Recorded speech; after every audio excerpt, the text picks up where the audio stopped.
नमस्कार। All India बार examination 17 के practice series में एक बार फिर आपका स्वागत है। मैं आपका दोस्त अंशु तिवारी एडवोकेट और आप देख रहे हैं अपना प्यारा YouTube channel the legal talk. तो अधिक समय न लेते हुए चलिए शुरू करते हैं। पहला प्रश्न है, औद्योगिक विवाद अधिनियम 1947 के तहत कौन सा प्रावधान मुआवजे के लिए दावा करने के लिए निर्धारित किए गए श्रमिकों के अधिकार की गारंटी देता है? ऑप्शन ए धारा 2500, ऑप्शन बी धारा 26, ऑप्शन सी धारा 25C, ऑप्शन डी धारा 25M। तो इसका सही उत्तर है ऑप्शन सी धारा 25C। अगला प्रश्न है, प्राकृतिक नियम का यह विचार है कि ऑप्शन ए विधायी शासकों की सख्त के लिए तर्कसंगत उद्देश्य सीमाएं हैं, ऑप्शन बी विधायी शासकों की सख्त की कोई सीमा नहीं है, ऑप्शन सी विधायिका द्वारा निर्धारित कार्यपालिका की सख्त की सीमाएं हैं, ऑप्शन डी कानून संप्रभु की आज्ञा है। तो इसका सही उत्तर है ऑप्शन ए विधायी शासकों की सख्त के लिए तर्कसंगत उद्देश्य सीमाएं हैं। अगला प्रश्न है, HLA हार्ट का नाम पुस्तक के साथ जुड़ा हुआ है। ऑप्शन ए प्रांत और कानून का कार्य, ऑप्शन बी कानून की अवधारणा, ऑप्शन सी कानून का सामाजिक आयाम, ऑप्शन डी सामाजिक परिवर्तन के सिद्धांत। तो इसका सही उत्तर है ऑप्शन बी कानून की अवधारणा। अगला प्रश्न है, हिंदू विवाह अधिनियम 1955 की धारा 9 से संबंधित है। ऑप्शन ए संवैधानिक अधिकारों की बहाली, ऑप्शन बी शून्य विवाह, ऑप्शन सी न्यायिक पृथक्करण, ऑप्शन डी तलाक का आधार। तो इसका सही उत्तर है ऑप्शन ए संवैधानिक अधिकारों की बहाली। अगला प्रश्न है, संयुक्त परिवार की संपत्ति के संदर्भ में बेटे के साथ बेटी की बराबरी की गई है। ऑप्शन ए हिंदू उत्तराधिकार संशोधन अधिनियम 2002, ऑप्शन बी हिंदू उत्तराधिकार संशोधन अधिनियम 1976, ऑप्शन सी हिंदू उत्तराधिकार संशोधन अधिनियम 1978, ऑप्शन डी हिंदू उत्तराधिकार संशोधन अधिनियम 2005। तो इसका सही उत्तर है ऑप्शन डी हिंदू उत्तराधिकार संशोधन अधिनियम 2005। अगला प्रश्न है, मुस्लिम कानून के तहत मुबारक का उल्लेख है।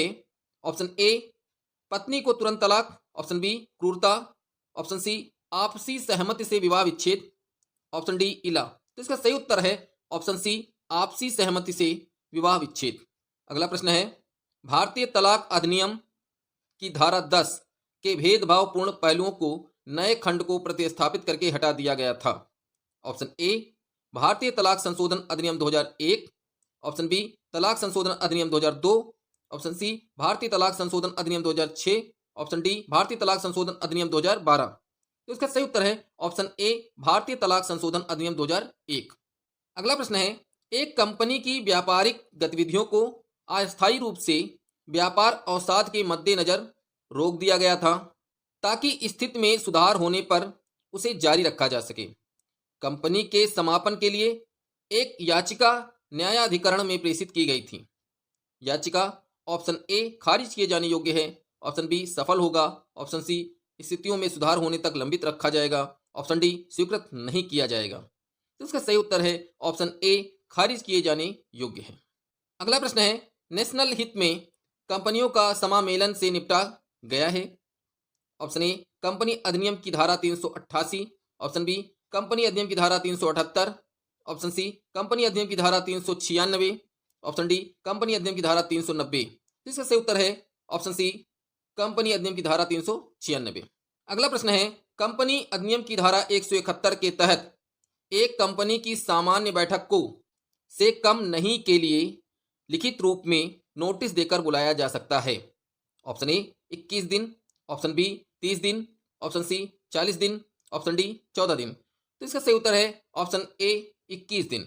अगला प्रश्न है, एक निजी लिमिटेड कंपनी सदस्यों की संख्या को सीमित करती है। Option A 30, option B 50, option C 40, option D 150। तो इसका सही उत्तर है ऑप्शन बी 50। अगला प्रश्न है, अंशदायी लापरवाही का मतलब है। ऑप्शन ए किसी व्यक्ति द्वारा अपनी या अपनी संपत्ति की सुरक्षा के लिए उचित देखभाल का उपयोग करने में विफलता, ऑप्शन बी दूसरों की लापरवाही के लिए स्वेच्छा भुगतान, ऑप्शन सी दूसरों के गलत कामों के लिए धन या धन का योगदान देना, ऑप्शन डी दूसरों के कार्यों को गलत ठहराना। तो इसका सही उत्तर है ऑप्शन ए किसी व्यक्ति द्वारा अपनी या अपनी संपत्ति की सुरक्षा के लिए उचित देखभाल का उपयोग करने में विफलता।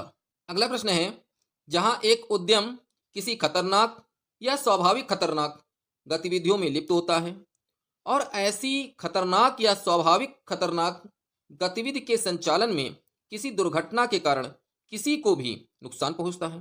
उदाहरण के लिए, जहरीली गैस के कारण उद्यम सख्ती से और पूरी तरह से उत्तरदायी होता है। उन सभी की क्षतिपूर्ति करें जो दुर्घटना से प्रभावित हैं और इस तरह की देनदारी किसी भी अपवाद के अधीन नहीं है जो सख्त दायित्व के अत्याचारपूर्ण सिद्धांत का संचालन करते हैं।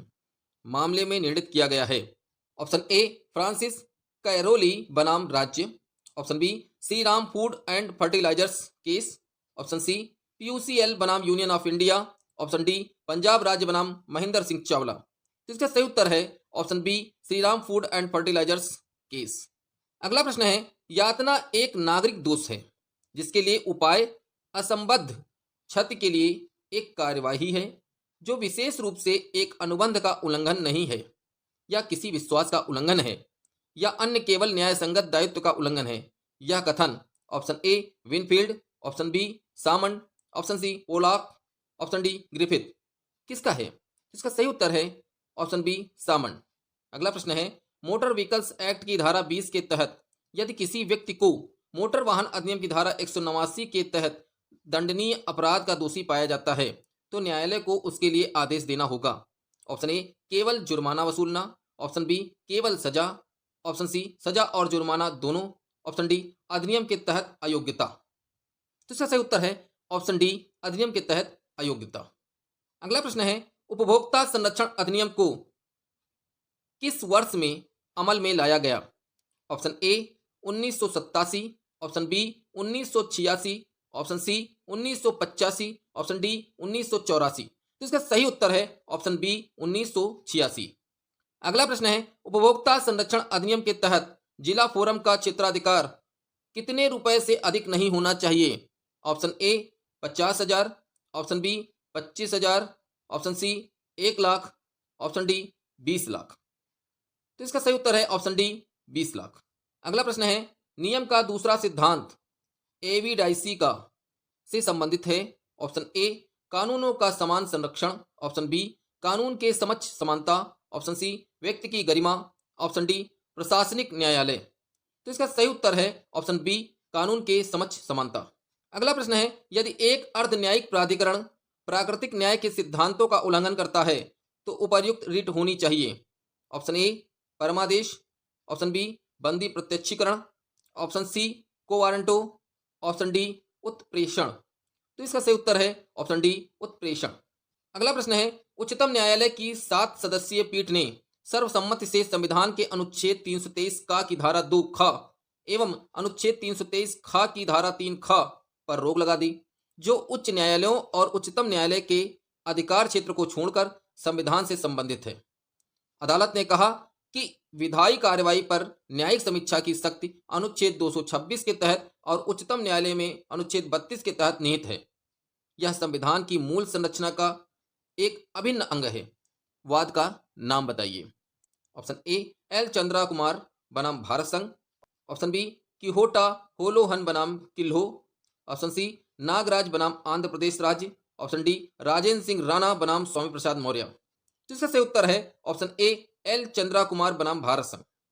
दोस्तों, यद्यपि इन सभी प्रश्नों के उत्तरों की जांच सावधानी पूर्वक कर ली गई है, फिर भी इन उत्तरों की जांच आप भी आवश्यकता अनुसार सावधानी पूर्वक कर लीजिए। आशा ही नहीं, पूर्ण विश्वास है कि आपको इस सीरीज से कुछ ना कुछ लाभ अवश्य होगा। इसी के साथ आज का टॉपिक समाप्त। मिलते हैं एक नए टॉपिक के साथ। तब तक के लिए नमस्कार, जय हिंद, वंदे मातरम। अगर वीडियो पसंद आई हो तो वीडियो को लाइक कीजिए, शेयर कीजिए और चैनल को सब्सक्राइब करके बेल आइकन को प्रेस कीजिए जिससे हमारी आने वाली वीडियोस आप तक सबसे पहले पहुंचें। और किस टॉपिक पर आप वीडियो चाहते हैं कमेंट सेक्शन में कमेंट करके जरूर बताइए। धन्यवाद।